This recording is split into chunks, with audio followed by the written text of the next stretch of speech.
हाय। वैसे तो यह है सभी स्टूडेंट्स के लिए है, लेकिन जो ईमानदारी से कड़ी मेहनत कर रहे हैं, हार्ड वर्क कर रहे हैं, क्योंकि उनका खुद का तो गोल है ही है, लेकिन उन्हें अपनों का भी ख्याल है। किन अपनों का?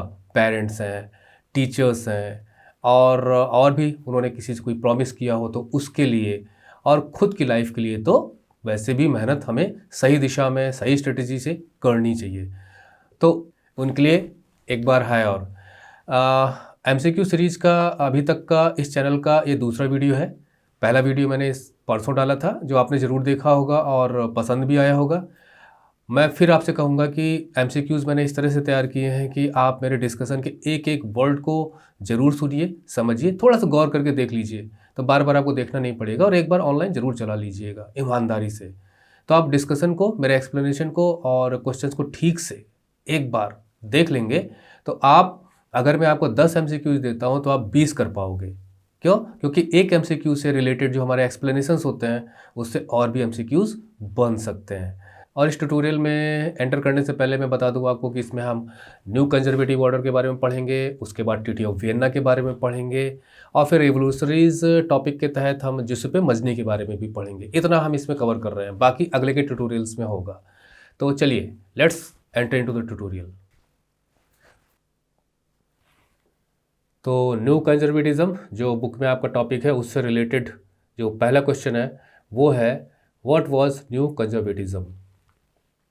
देखिए, कंजर्वेटिज्म आप जानते हैं कि जो पुरानी व्यवस्थाएं हैं उनको बना के रखना और उनमें चेंजेस जल्दी ना हो इसकी कोशिश करना, परंपरा को बना के रखना। और न्यू इसलिए है क्योंकि जब नेपोलियन एम्परर बना, और एम्परर बनने के बाद फिर उसने नए नए क्षेत्र जीते, रिफॉर्म्स भी किए, जैसे चर्च की पावर्स को उसने ख़त्म किया, एजुकेशनल रिफॉर्म्स किए। तो वो जो है कंजर्वेटिज्म ऑर्डर को तोड़ने वाली बातें हुआ करती थी। हाँ, वो एम्परर था, उसने जो राजगद्दी उसको बना के रखा, नो डाउट, डेमोक्रेसी को उसने इस्टेब्लिश नहीं किया, नो डाउट, लेकिन उसने रिफॉर्म्स बहुत ज़्यादा किए। तो जो कंजर्वेटिज्म था वो ख़त्म हो रहा था, तो उसको दोबारा इस्टेब्लिश करना न्यू कंजर्वेटिज्म, प्लस कुछ और चेंजेस के साथ।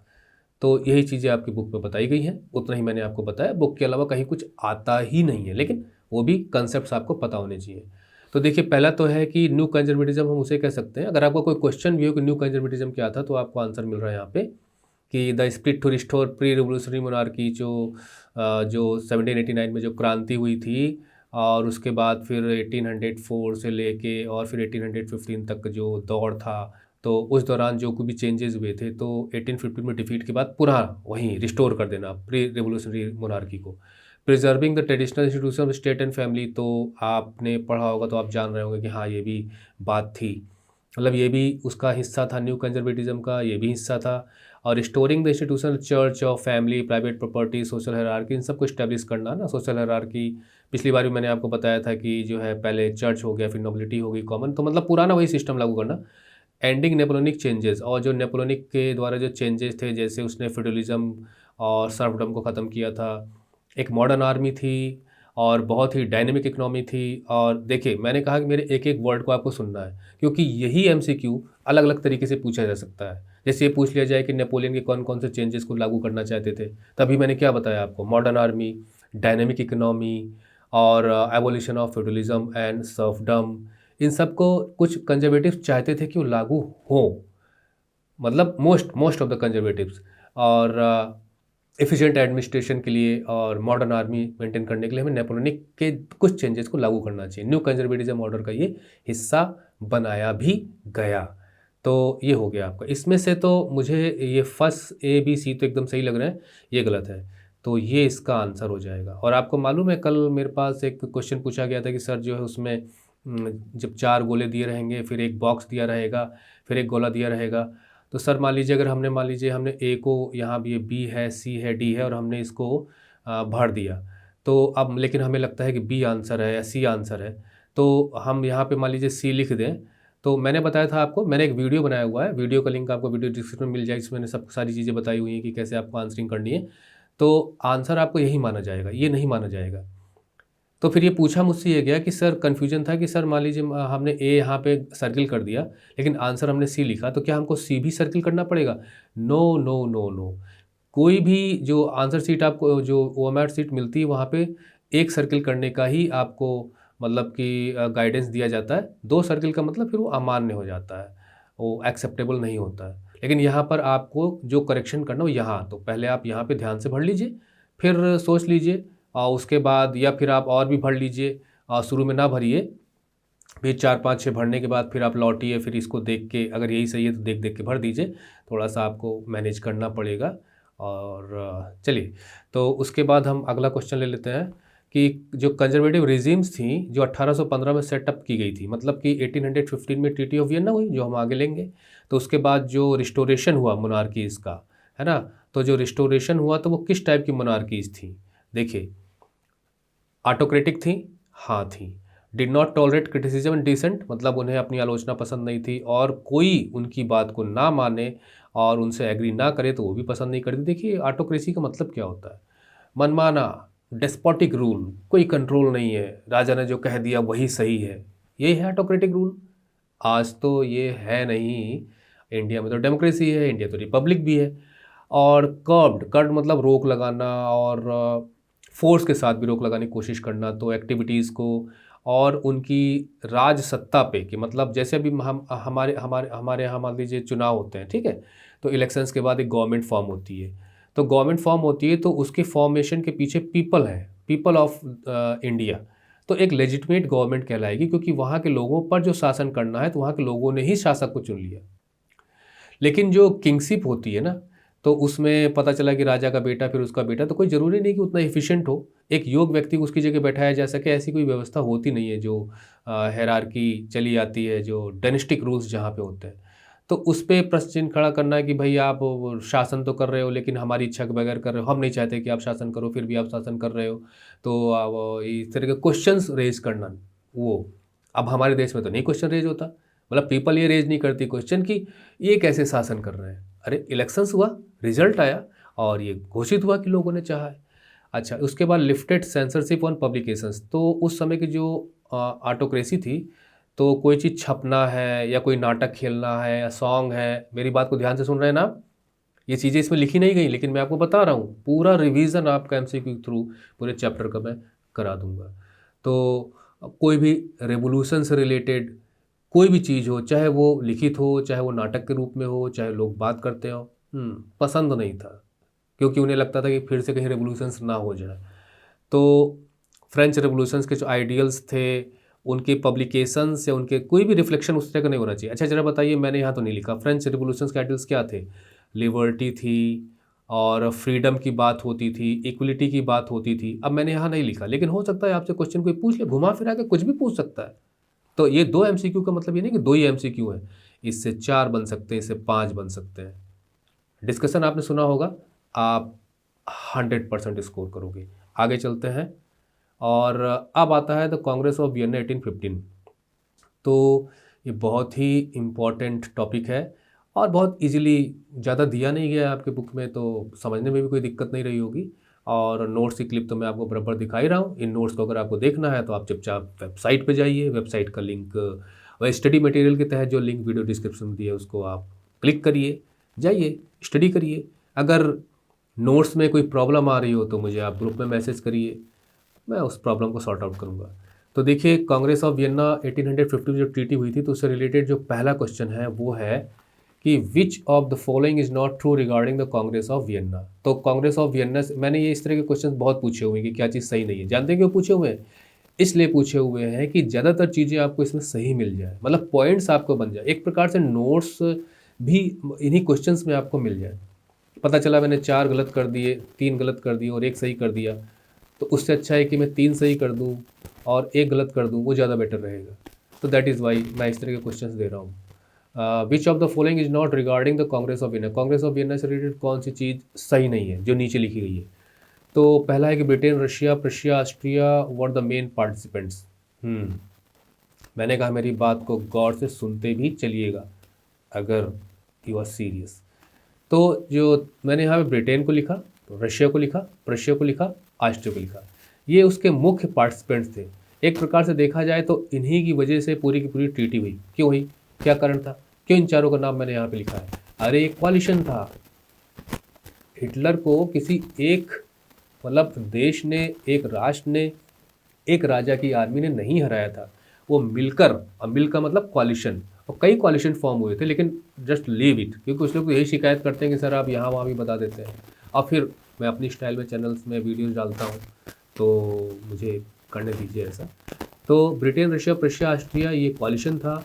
दे were the victorious, the victory इन्हीं की वजह से मिली थी। तो इसलिए ये वहाँ पे एकदम बड़े भाई दादा की तरह बैठे थे कि भाई हम जो कहेंगे वही होगा। तो these were the participant because they had defeated इन 1860। ठीक है, इसलिए मुख्य पार्टिसिपेंट थे। उसके बाद अब इससे कुछ भी क्वेश्चन पूछा जा सकता है कि टीटी ऑफ वियना कांग्रेस में कौन कौन लोग पार्टिसिपेट किए थे, कौन कौन नहीं किए थे। पता चला कि इसी से मैं क्वेश्चन बना दूँ। ब्रिटेन लिख दिया ए, रशिया लिख दिया बी, प्रशिया लिख दिया सी, और ऑस्ट्रिया की जगह मैंने कुछ और लिख दिया। बताओ कौन सा पार्टिसिपेंट कंट्री नहीं था। इससे अच्छा है कि मैं इस तरह का एमसीक्यू बनाऊं कि आपको काफ़ी कुछ टीटी ऑफ वियना से रिलेटेड जानकारी हो जाए। मेरा मोटिव यही है। तो और दूसरा ये है कि कांग्रेस, तो ये तो सही हो गया भाई, ठीक है ना। तो Congress was hosted by the chancellor of Germany. तो जर्मनी का जो चांसलर था, है ना, या आप कह सकते हो कि वहाँ का प्राइम मिनिस्टर था, तो उसने कांग्रेस को होस्ट किया। तो कांग्रेस का मतलब होता है एक सभा, मतलब काफ़ी लोग उसमें इकट्ठा हो, तो वो। और होस्टेड का मतलब भाई आप हो और आपके यहाँ कोई मेहमान आता है तो आप होस्ट हो जाते हो, वो गेस्ट हो जाता है। तो ये जर्मनी के चांसलर ने अपनी देखरेख में कराया था। और दूसरा है कि टीटी ऑफ वियना में जो यूरोप का जो मैप था उसमें चेंजेस करने की बात थी, मतलब drawing up a settlement of Europe. तो नक्शों में फेरबदल करना, और रिस्टोरिंग मोनार्की जो प्री नेपोलियनिक era, तो नेपोलियन के पहले प्री जो मोनार्की थी उनको दोबारा लेके बैठा देना। तो ये इसमें से कौन सा आपको लगता है कि सही नहीं है? देखो भाई, आप समझ गए होंगे कि ये जो है ना सही नहीं है। और मैंने ये पूछा है कि ट्रू कौन सा नहीं है, तो बी वाला सही नहीं है, तो यही आंसर माना जाएगा, यही आपको वहाँ पे भर देना है। ठीक है, और वहाँ जो बॉक्स होगा वहाँ पे आपको बी लिख भी देना है। ठीक है। अच्छा, मैंने देखा था कि उसमें जो ओमार्ट सीट है उसमें ए और बी इस तरह से लिखा था, इसलिए मैंने यहाँ पे भी आपको इस तरह से अल्फ़ाबेट्स दिए हैं। अगर उसमें ए और बी इस तरह से लिखा होता तो मैं आपको यहाँ पे कैपिटल में देता। मैंने अंदाज़ा लगाया कि हो सकता है कि जो पेपर आए तो उसमें इसी तरह से दिया हो, तो मैंने इस तरह से यहाँ पे दिया है। ड्राइंग ऑफ सेटल, तो ये है क्योंकि जर्मनी का चांसलर नहीं था, वो ऑस्ट्रिया का चांसलर था। ठीक है, कौन था? अरे छोड़, आगे हम अभी क्वेश्चंस लेंगे ना, तो फिर देखेंगे। इसके बाद अगला क्वेश्चन है, what was not the purpose of treaty of Vienna. Vienna की टीटी जो हुई थी, कांग्रेस जो बैठी थी, तो वियना की टीटी का क्या मकसद नहीं था? क्या टीटी ऑफ वियना नहीं करना चाहती थी? क्या टीटी ऑफ वियना में नहीं होने वाला था? तो to restore the monarchies that had been overthrown by Napoleon. देखिए, नेपोलियन के द्वारा जो जो राजा महाराजा उखाड़ फेंक दिए गए थे और वहाँ पे उसने खुद अपने आदमी बैठा दिए गए थे। ठीक है, तो अब ये तो फ्रांस में जब नेपोलियन का शासन था तब। ठीक है, अब नेपोलियन जब 1815 में हार हो गई तो उन्होंने कहा हटाओ हटाओ सब, इनकी जगह जो इधर पहले थे, इसके मतलब ये पहले वाले थे, ये बाद वाले, तो इनको फिर से यहाँ लेके आओ। रिस्टोरेशन इसी को कहा। रिस्टोरेशन मतलब क्या होता है? मतलब जो व्यवस्था पहले थी, जो चीज़ पहले थी उसको दोबारा ला के स्टैब्लिश कर देना, इसी को रिस्टोर किया जाता है। अंडरग्राउंड वाटर है ना, पता चला कि जो है काफ़ी इस्तेमाल करने से ख़त्म हो रहा है। रेन होती है, फिर उसके बाद फिर उसमें पानी फिर भर जाता है, तो रिस्टोरेशन हो गया इस तरह से। तो रिस्टोर द मोनार्कीज, तो भाई ये तो सही है। Create a new conservative order in Europe. अरे भाई, जो ऑर्डर इस्टेब्लिश किया गया 1815 के बाद, तो न्यू कंजर्वेटिव ऑर्डर ही था, और टीटी ऑफ वियना ने उसको इस्टेब्लिश किया था। New conservative order was establish through the TT of Vienna of 1815। 1815 इसलिए लिखा जाता है क्योंकि वियना की टीटी कोई एक नहीं थी, और भी टीटीज आगे हुई थी। तो ये भी सही है। इस्टेब्लिश अ लिबरल ऑर्डर, और वो एक लिबरल ऑर्डर इस्टेब्लिश करना चाहते थे। इस्टेब्लिश अ कंजर्वेटिव ऑर्डर, वो कंजर्वेटिव ऑर्डर इस्टेब्लिश करना चाहते थे। तो अब तो आप समझ गए होंगे, मैंने बता ही दिया।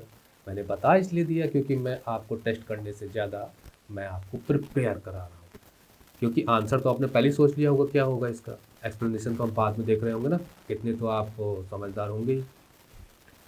तो देखिए, लिबरल ऑर्डर तो इस्टेब्लिश नहीं हो रहा था, कंजर्वेटिव ऑर्डर इस्टेब्लिश होना था, तो ये आपका आंसर हो जाएगा। ठीक है, मैं सर्किल जो कर देता हूँ वो आंसर है।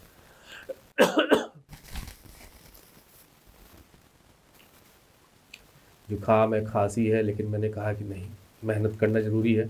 जब बच्चे लगे हैं तो टीचर को भी लगना चाहिए। तो इस्टेब्लिश कंजर्वेटिव ऑर्डर नहीं होगा, सॉरी आंसर होगा लिबरल ऑर्डर, क्योंकि लिबरल्स, अच्छा बताइए, मैंने पिछले ट्यूटोरियल में लिबरल्स कंजर्वेटिज्म ये सब बताया था आपको। लिबरल्स की क्या डिमांड थी? देखिए, लिबरल्स से फ्रीडम जुड़ी हुई है, freedom of individual, freedom of press, ये दोनों। और जो रिवोल्यूशनरीज थे वो भी फ्रीडम ऑफ प्रेस की डिमांड सबसे ज़्यादा करते थे, मतलब freedom of speech and expression. तो ये हो गया। इसके बाद अगला ट्रीटी ऑफ वियना से रिलेटेड क्वेश्चन है, what is not true about Duke Metternich. अब मैंने इस तरह से इसको बनाया है ABCD ऑप्शंस कि आपको ड्यूक मेटरनिक के बारे में और भी जानकारी हो जाए। तो आंसर आप सोच लीजिए इसमें से कौन सा है ABCD में से, वीडियो पॉज करके, क्योंकि मैं आपको लाइव टेलीकास्ट तो कर नहीं रहा हूँ, लाइव ब्रॉडकास्ट तो हो नहीं रहा कि बहुत लंबा जाएगा, वीडियो छोटा ही रहेगा। What was an Austrian, he was an Austrian chancellor, क्या वो ऑस्ट्रिया का चांसलर था? He hosted the Congress of Vienna, क्या उसने कांग्रेस ऑफ वियना को होस्ट किया था? अब देखिए, मैंने पूछा है कि ड्यूक मेटरनिक के बारे में कौन सी बात सही नहीं है। ये जो आप चार देख रहे हो ना, इन 4 से 4 MCQ बन सकते हैं। For example, he hosted the Congress of Vienna, Duke Metternich ने कांग्रेस ऑफ वियना को होस्ट किया था, मतलब बाकी सब लोग मेहमान थे, वो मेज़बान था, ठीक है, तो उसकी देख रेख में ही हुआ था। तो अब क्वेश्चन पूछा जा सकता है कि who hosted the Congress of Vienna, और 4 नाम दे दिए, गैरीबाल्डी का दे दिया, जिसपे मजनी का दे दिया, कैबूर का दे दिया। अब आप ढूंढो, बन गया ना, मतलब बी से ही मैंने एक क्वेश्चन आपके लिए बना दिया। इसी प्रकार से किसी से भी बन सकता है, he said when France is the rest of Europe कच इज कोल्ड, हम इससे भी अलग क्वेश्चन बना सकते हैं। मतलब 1 MCQ I have given the options in the way that they will help you solve 4 options, means you can solve at least 3 and 4 more MCQs from 1 MCQ that I am giving you here. तो ही preferred the liberals, वो liberals को पसंद करता था। तो बताइए इसमें से कौन सी चीज़ मेटरनिक से रिलेटेड सही नहीं है? अरे भाई, वो लिबरल्स को बहुत नहीं पसंद करता था, बहुत ही घोर परंपरावादी था, कंजर्वेटिव था। अरे उसका तो मतलब क्या बताएं, उसका बस चलता तो वो जो जर्मनी का जो 39 जो स्टेट्स का फेडरेशन था ना, उससे भी छेड़खानी करने वाला था, लेकिन वो कर नहीं पाए वहाँ पे ड्यूटी ऑफ वियना के तहत। तो उसके बाद अगला क्वेश्चन है, which one of the following was not the part of the treaty of Vienna से मैंने घुमा फिरा के क्वेश्चन पूछ लिया कि 1815 की जो ट्रीटी थी उसका कौन सा, मतलब उस ट्रीटी में क्या नहीं था। तो देखिए, restoration of monarchies like Baban dynasty in France, देखिए फ्रांस में जो बबन डायनेस्टी थी उसको रिस्टोर करने की बात इस ट्रीटी में थी, तो ये तो सही है, ठीक है। Setting up series of states in the bodies of France, तो आप जानते हैं कि जो रीसेटलमेंट ऑफ यूरोप था, जो मैंने अभी आपको बताया था, तो उसमें मैप में चेंजेस करना, और फ्रांस है तो फ्रांस, और मान लीजिए फ्रांस के बगल में जर्मनी है, तो यहाँ पे कुछ ऐसे स्टेट्स इस्टेब्लिश कर देना कि फ्रांस अगर डायरेक्ट आक्रमण भी करे तो जर्मनी के पास टाइम रहे और डायरेक्ट आक्रमण बाउंड्री पे ना हो पाए। फ्रांस लॉस्ट इट्स कंकर टेरिटरीज, तो जी हाँ बिल्कुल, अगर आपको प्री नेपोलियनिक इरा में लेके जाना है तो जो फ्रांस ने जो टेरिटरी जीती थी वो सब उससे ले ली जाती है। और लेकर क्या किया जा सकता है, लेकर वहाँ पर जो जीतने के पहले जो राजा या जो डायनेस्टी शासन किया करती थी उनको ले जाकर वहाँ बैठा दिया गया। A German confederation of 39 states were created, और इसी ट्रीटी ऑफ वियना के तहत जो 39 स्टेट्स का जो कॉन्फेडरेशन था उसे बनाया गया। अरे नहीं भैया, ये तो नेपोलियन ने ही क्रिएट कर दिया था, है ना, 300 से ज़्यादा छोटे छोटे फेडरेशन को इकट्ठा करके 39 का फेडरेशन बनाया था, सारा बुक में लिखा गया है आपके। अब खांसी भी आ रही है, क्या बताएं। तो इसमें से बताइए ये गलत है, ठीक है, तो ये आंसर हो जाएगा, क्योंकि इसमें पूछा गया है कि नॉट द पार्ट, तो ये पार्ट नहीं था, बाकी सारी चीज़ें थीं। इसके बाद अगला क्वेश्चन है कांग्रेस ऑफ वियना से, ये लास्ट क्वेश्चन मैंने दिया इससे, which one of the following was not the result of the treaty of Vienna, ये 2020 में पूछा भी गया था।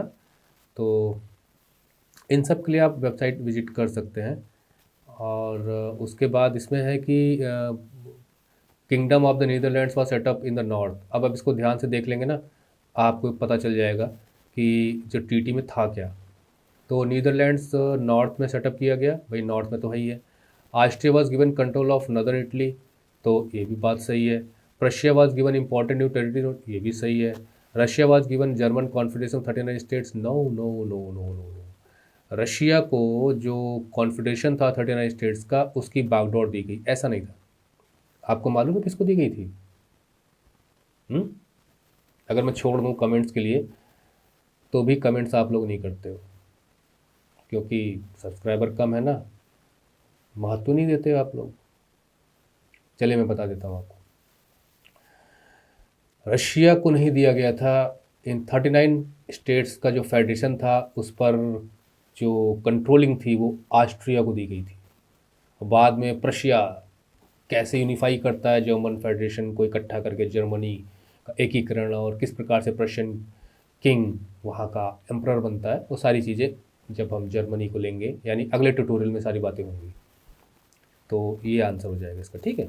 ये चीज़ नहीं थी, बाकी सारी चीज़ें जो है वो जर्मन की ट्रीटी। ये चूँकि आया हुआ है, मैंने नहीं बनाया, ये बोर्ड का क्वेश्चन है। इसके बाद अगला है, हम रेवोल्यूशनरीज यूसुफ मजनी वगैरह के बारे में पढ़ेंगे। तो पहला क्वेश्चन तो ये है कि आपकी बुक में लिखा गया, इसलिए मैंने दिया है कि जो रेवोल्यूशनरीज थे, क्रांतिकारी थे, जो चेंजेस चाहते थे, कंजर्वेटिव ऑर्डर को ख़त्म करना चाहते थे, तो किन्हें रेवोल्यूशनरीज कहा जाता था, क्या पहचान थी उनकी, क्या करेक्टरिस्टिक्स थी 1815 की जो ट्रीटी के तहत जो कंजर्वेटिव ऑर्डर इस्टेब्लिश होता है और किंगशिप लौटती है, मोनार्की लौटती है, तो उसके खिलाफ फिर रेवोल्यूशनरीज सर उठाना शुरू करते हैं, अपनी गतिविधियाँ छुप छुप के करने की कोशिश करते हैं। तो आपकी बुक के अनुसार क्या उनकी खासियत थी, किसे कहा जा सकता था? ऑप्शंस मैंने ऐसे दिए हैं कि तैयार हो जाएगा बहुत अच्छे ढंग से, बस इसमें से कोई एक रॉन्ग है। तो इसलिए मैं नॉट शब्द का प्रयोग करके जानबूझ के आपको इस तरह के ऑप्शन दे रहा हूँ। Commitment to oppose monarchical form, देखिए जो राजतंत्र है उसका विरोध करना, सही है।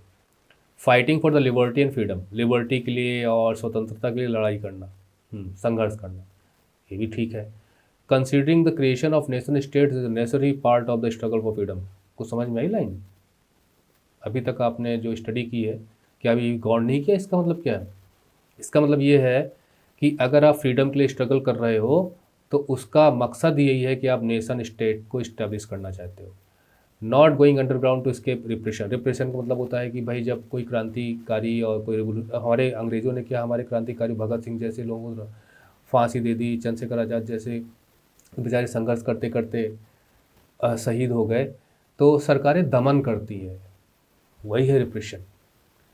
तो जो उस वक्त रेवोल्यूशनरीज थे जैसे यूसुफ मजनी वगैरह भी, तो वो अंडरग्राउंड होना नहीं चाहते थे रिप्रेशन से बचने के लिए, सामने एकदम खुलकर सामना करते थे। अंडरग्राउंड मतलब होता है छुप जाना, मतलब सरकार ढूंढती रहे, पता नहीं चलिए आप कहाँ गए हैं। तो बताइए इसमें से कि रेवोल्यूशनरीज की क्या करेक्टरिस्टिक्स थी? देखो भैया, वो अंडरग्राउंड चले जाते थे, रिप्रेशन से बचने की कोशिश करते थे, उन्हें रिप्रेशन का डर रहता था, क्योंकि अगर वो पकड़ में आ जाएंगे तो फिर अपनी गतिविधियाँ कैसे अंजाम देंगे। तो जो रेवोल्यूशनरीज होते हैं वे अंडरग्राउंड होते हैं अपने गोल में सफल होने के लिए, तो ये आंसर है। इसके बाद अगला क्वेश्चन है, who among the following form the secret society called young Italy. इसका आंसर तो आपको बहुत अच्छे ढंग से पता होगा, और नहीं पता है ना तो मैं टीचर हूँ, लगाव आपसे भी है, थोड़ी सी मेहनत कर लो। ऑटोमन, इसका सीधा आंसर है, आपने ढूंढ लिया होगा, जुसेपे मजनी। ओके, ये आंसर है। इसके बाद और एक क्वेश्चन है, who was described as the most dangerous enemy of social order। ओह, ये देखिए मैंने इसको अलग कलर में लिखा है क्योंकि ये मतलब कि कोट है और आपको बताना है कि किसने कहा था। कैबूर ने कहा था। अच्छा बताइए, कैबूर जर्मनी से रिलेटेड है या इटली से रिलेटेड है? पता नहीं? पता? कैबूर इटली से रिलेटेड था, जर्मनी से कौन था? Otto von Bismarck. चलिए, तो देखिए भाई, the most dangerous enemy of social order कहा गया था जुसेपे मजनी को। अब इससे और भी एमसीक्यू बनाए जा सकते हैं, किसने कहा था? इसमें तो नहीं दिया चारों ऑप्शंस में। कहा था मैटरनिक ने। क्यों कहा था? एक क्वेश्चन और बन सकता है। इसलिए कहा था कि वो इटली को रिपब्लिक बनाना चाहता था, यूनिफाई करना चाहता था, लिबर्टी फ्रीडम के लिए संघर्ष करता था। तो कहता था कि हम कंजर्वेटिव ऑर्डर को इस्टेब्लिश करना चाहते हैं, तो ये नष्ट करना चाहता है, ये बड़ा खतरनाक आदमी है। तो most dangerous enemy of social order. अच्छा, सोशल ऑर्डर मैटरनिक के हिसाब से क्या था? राजा शासन करेगा, बाकी सब जी जी जी जी महाराज करेंगे, यही है। अच्छा, ये वॉल्ट टाउन कौन है? ब्रिटेन के बारे में पढ़ेंगे ना, तब देखेंगे। इसके बाद है, who among the following was the founder of young Europe? मैं इस क्वेश्चन को वैसे तो ना देता, और जिस मतलब फिर भी ये यंग इटली वाले में सब शामिल कर लेता, लेकिन चूंकि ये सैम्पल क्वेश्चन पेपर है जो आपको इधर सितंबर में सीबीएसई ने जारी किया था 2021-22 का, तो मैंने उसमें से लिया है ये। और जो ओरिजिनल जो उनकी पीडीएफ थी उसकी भी क्लिप मैं आपको दिखाता रहता हूँ। तो यंग यूरोप की स्थापना किसने की थी? जुसेप्पे मजनी ने की थी, तो ये इसका आंसर हो जाएगा। यहाँ पे ये आंसर है इसका, ठीक है। जुसेप्पे मजनी से कोई ना कोई क्वेश्चन आ सकता है, मुझे ऐसा लगता है। और वैसे भी जो मैं एक्सप्लेनेशन दे रहा हूँ, जो मैं तैयारी करा रहा हूँ, मुझे नहीं लगता है कि इसके अलावा भी आपको कहीं कोई दिक्कत होगी अगर कोई क्वेश्चन आता है तो ये इसका आंसर है। वैसे यंग यूरोप की स्थापना और यंग इटली की स्थापना दोनों उन्होंने की थी। अभी भी पूछा जा सकता है कहाँ की थी, यंग इटली की कहाँ की थी, यंग यूरोप की कहाँ की थी। खुद ही ढूंढिए ना, हर चीज़ मैं ही बताऊंगा क्या। तो काउंट कैबोर, सॉरी ये हो गया। इसके बाद हम आगे चलते हैं। और हाँ, मैंने जो सैम्पल पेपर्स हैं उस पर एक वीडियो बनाया हुआ है, मैं डिस्क्रिप्शन में लिंक दे दूँगा, आप उस वीडियो को ज़रूर देख लीजिएगा, क्योंकि उसमें सोशल साइंस का सैम्पल पेपर मैंने समझाया हुआ है। इसके बाद है ये who said when France sneezes the rest of Europe catches cold. देखिए 2016 में भी 2020 में भी पूछा गया, ये कोट है। और किसने कहा था? कौन कहेगा? वही मैटरनिक। अब पूछा जा सकता है किसके बारे में कहा था, किसके बारे में कहा जाएगा? वही जुसेप्पे मजनी के बारे में कहा जाएगा, और किसके बारे में कहा जाएगा, है ना। तो ये हो गया। इसके बाद कोई क्वेश्चन नहीं क्या है? तो what is not true about Giuseppe Mazzini. अब मैंने फिर एक क्वेश्चन ऐसा दे ही दिया कि आपको जुसेप्पे मजनी के बारे में भी कुछ तैयारी हो जाए। ऑप्शंस भी इसी तरह दिए हैं, ठीक है। एक गलत कर दिया, बाकी सब सही कर दिए, यानी ये ऑप्शंस ही आपको बता देंगे, 3 चीज़ तो सही बता ही देंगे जुसेप्पे मजनी के बारे में। हो गई प्रिपरेशन। तो देखिए, he became a member of secret society of Carbonari. Carbonari society का वो सदस्य बन गया था। बिल्कुल बना था, ठीक है। और मैं ईयर भी बता सकता हूँ, लेकिन कन्फ्यूजन क्रिएट होगा आपको। यहाँ मैंने लिख दी 24 साल की उम्र में उन्हें 1831 में जो एग्ज़ाइल में भेज दिया गया था, और उन्होंने लिगुरिया में रेवोल्यूशन की वजह से, दरअसल लिगुरिया जो है ना वो पिडमॉन्ट का ही हिस्सा था, पहले नहीं था, लेकिन बाद में वो पिडमॉन्ट का हिस्सा बना दिया जाता है 1814 में, है ना। वो ट्रीटी ऑफ वियना का असर था और रिस्टोरेशन ऑफ मोनार्की का असर था। तो वहाँ के राजा कौन था? चार्ल्स एल्बर्ट थे शायद, ठीक है। तो उन्होंने कहा भाग जाओ यहाँ से, तो निष्कासित कर देते हैं और दोबारा फिर आने नहीं देते हैं, कहते हैं कि किसी छोटे से टाउन में रहो या फिर पिडमॉन्ट से दूर रहो।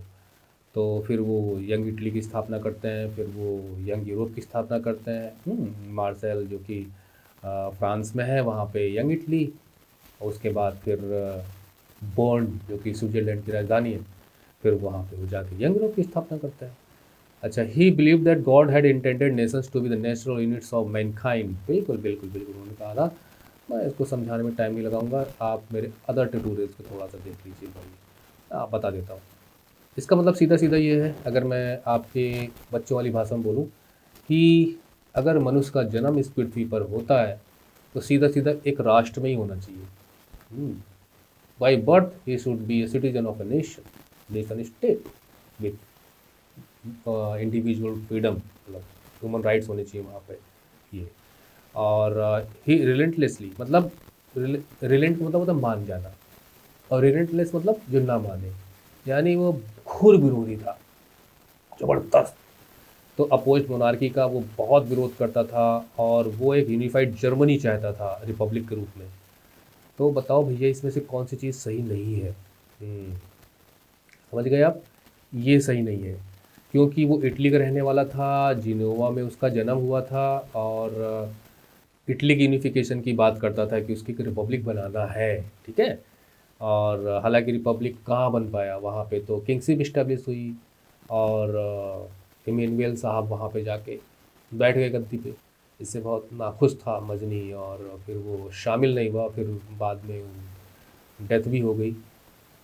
कब यूनिफिकेशन हुआ था इटली का, ईयर याद है आपको? चलो हम जब वहाँ जाएंगे तो बात करेंगे। अच्छा, जर्मनी का हुआ था कि इटली का पहले हुआ था? कंफ्यूज हो गया। चलो, तो अब कोई क्वेश्चन नहीं है, इतने ही क्वेश्चन थे। वीडियो मैंने सोचा कि थोड़े से टुकड़े टुकड़े में बनाया जाए, मुझे भी आसानी रहेगी, तबीयत भी ख़राब थी, तो मैंने सोचा कि दिन ख़राब करने से अच्छा है कि लाओ ट्यूटोरियल तैयारी कर दें। तो ये एमसीक्यूज़ थे और इससे आपकी प्रिपरेशन ज़रूर हुई होगी, जिस पे मजनी से रिलेटेड, न्यू कंजर्वेटिव ऑर्डर से रिलेटेड, ट्रीटी ऑफ वियना से रिलेटेड। इससे और भी एमसीक्यूज़ बनेंगे तो आप आंसर ज़रूर दे पाओगे, क्योंकि बुक में जो कुछ भी है मैंने ओरल लेक्चर में सब कवर कर डाला। ओके, एक बार वीडियो को ज़रूर ऑनलाइन वॉच कर लीजिएगा। Be honest to me. Okay, bye bye, thank you.